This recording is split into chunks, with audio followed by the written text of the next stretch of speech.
have you ever been to Bahama Breeze? One of my favorite appetizers to get there is the beef empanadas. And today I'm going to share this recipe with you guys to show you how to make Bahama Breeze beef empanadas at home.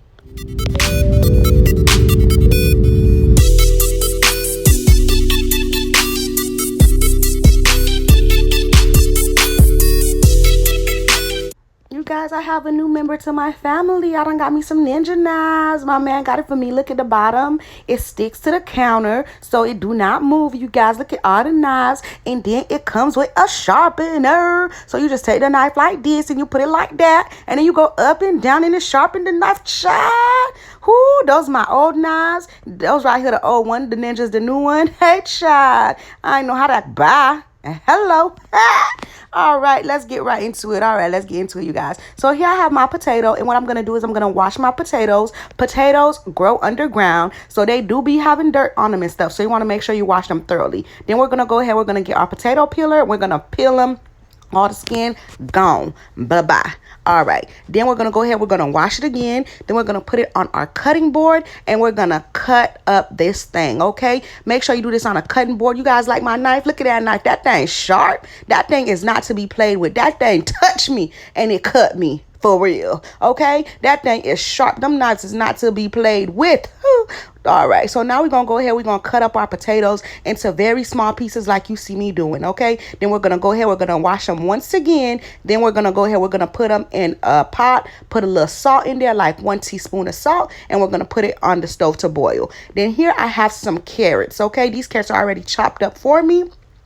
And I'm going to chop them up a little bit more because I want them to be very small, okay? All right. Then I'm going to go ahead. I'm going to take some bell peppers and some onions, and I'm going to chop them up. Now, let's move on to the seasoning. So, for the seasoning, we're going to use some curry powder. We're going to use 1 tablespoon of curry powder. We're going to use 1 tablespoon of ground cumin. We're going to use 1 teaspoon of paprika, and we're going to use 1 teaspoon of cayenne pepper, and then we're going to use 1 teaspoon of salt. If you ain't get all that, don't worry about it, girlfriend. It's in the description box below. Girlfriend, boyfriend, whatever kind of friend you is. All right, my friend. All right. So then we're gonna go ahead. We're gonna take our pot. I'm using Eddie. You remember Eddie, the other part of my ninja family? I'm gonna go ahead and use the big boy, and I'm using 1.56 pounds of ground beef. Okay, this is the ground beef. This is not lean ground beef. This is just ground beef. Okay, we not the lean one. All right, then you know the Haitian in me, so this is optional. I gotta add a little bit of lemon juice. I'm gonna say approximately 1 teaspoon of lemon juice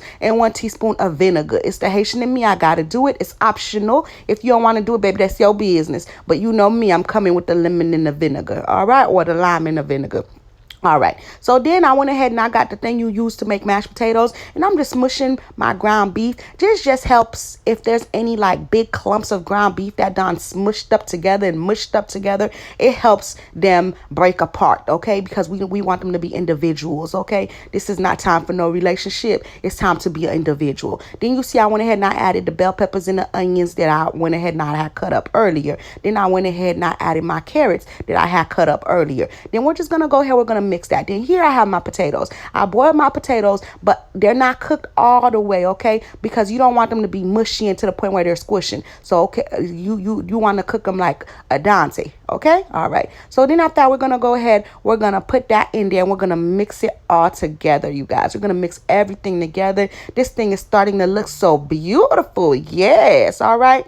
So then I have my seasoning. Remember the seasoning from earlier? We're going to go ahead. We're going to add that in there. Then we're going to go ahead. We're going to add some fresh parsley, and we're going to mix everything together. So then I have some chicken broth. The chicken broth, I'm going to go ahead and I'm going to add 1 cup of chicken broth into this. And the reason for this is so that your ground beef is not dry in the empanada. The empanada still have some moisture because you don't want it to be dry. You don't want the meat in there to be dry. You want to have a little moisture, okay? And that's what that's doing. And it also giving it some flavor because it also has some seasoning in there. And you guys, look at how beautiful that look. Yes. So now I just went ahead and I took it off the stove and I put it in a separate container. And then we're going to be using our empanada dough disc, you guys. Okay, this is the quick and easy way. Nobody got time to be making flours for empanadas all day. Well, I did have 2 videos where I did show you guys how to make it the Haitian way, but for this one, this is what we're using. All right, we're using the 5-inch one. You get this in the frozen department where all the Goya stuff be at. All right, so then we're gonna go ahead, we're gonna put some meat in there. When we put the meat in there, you guys, I put some meat, then I close it on one side, then on that side over there I'm gonna add a little bit more meat because I want it to have a lot of filling. And when you do it like this, it's easier and it's less messier. So you close one side, then you add more filling, because I don't like to be stingy with my filling. If you're gonna give these people some food, give them some food. Don't be stingy with the food. I hate when people want to give you some meat and they only want to give you 2 pieces of meat. I love my meat. Okay, so anywho, you got to make sure you give them a good amount. Okay, then we're gonna go ahead, we're gonna take our fork and we're gonna squeeze it, and it also make this look very pretty. Make sure you do both sides, because sometimes when you fry them, they open up and you don't want that to happen. So make sure you squish both sides with the fork so that it doesn't open up and all your filling just be in the oil, just frying and looking crazy. Okay, so then here we have our oil. Our oil is nice and hot. I have it like at an 8. Okay, then we're gonna go ahead, we're gonna just drop those empanadas in there. You could use whatever kind of oil you want, by the way. And we're gonna let those empanadas fry. While the empanadas are frying, we're gonna go ahead, we're gonna make our cream cheese jalapeno dip. Okay, so here I have my jalapenos, and I'm gonna chop up my jalapenos. I'm gonna go ahead and I'm gonna take some tomatoes. I'm gonna chop up my tomatoes. Then I'm gonna go ahead, I have some parsley, chop up the parsley, and then we're gonna go ahead, we're gonna have some cilantro. We're gonna chop up that. All right, so now we have the jalapenos, tomatoes, parsley, and the cilantro. Then I went ahead and I got a bowl and I put some cream cheese in there, room temperature cream cheese, okay? Because if you don't, it's gonna be hard, and when you're trying to mix, it ain't gonna work out. And I did chop up a half an onion and I put it in the microwave for like 20 seconds, and that's what you see now put in there. I put the onions in there, and after that I'm mixing it. I went ahead and I put about 1/4 teaspoon of paprika, and I did put 1/4 teaspoon of salt. Okay, then just go ahead and mix it until it looks something like this. Okay, right, make sure you still checking on your empanadas that's frying. Okay, and I went ahead and I'm removing my empanadas. Look how good that look.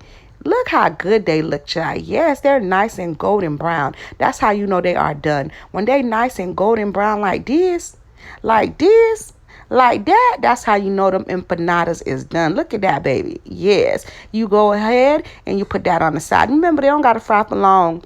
The filling is already cooked, so you just really just frying the dough. Okay, and boom, there you have it. Now let's see how this bad boy look on the inside.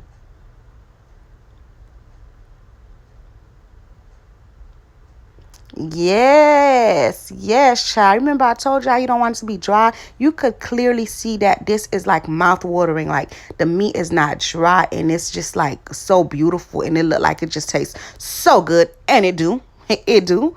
And baby, there you have it. Bahama Breeze beef empanadas. It don't get no better than that, child. Who I'm trying to tell you. Thank you guys for watching. Do not forget to like. Do not forget to comment. And if you like this video, go ahead and subscribe for more videos. Bye. Until next time, friends.